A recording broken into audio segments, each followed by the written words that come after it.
So today's topic, social media, and why your employer brand needs to embrace it now.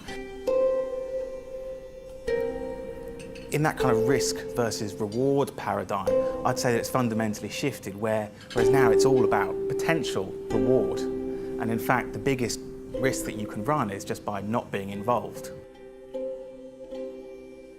There are people who are beginning to trust the user-generated content more than they're trusting the company-generated content. I'm going to talk about this equity measure, which is interesting. I think this is a really scary statistic. This is 16% 2009, 27% 2010, who have said that their career decision-making has been affected by some sort of exchange they've had in social media.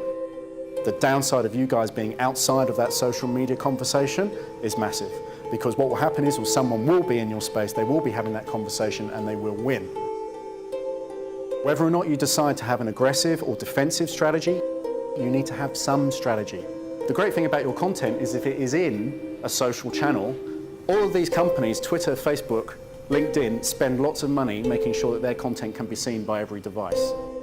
Data really is the new black, but just to touch on how you can prove value. So if you're thinking about building your business case internally, how can you look to prove that your activity is got some value attached to it? All of that stuff's really, really accessible data. We're getting a lot of interest from very high board level and CEO level of people basically asking us to explain the social media brand conversation to them. We break it down into three much more manageable areas that really make the foundation of building a social media strategy and about building brand equity. And we class that as content, search and social. At the end of the day, social media is all about change, and it will continue to evolve as we go on, but we're really pleased to be here and be able to share that with you.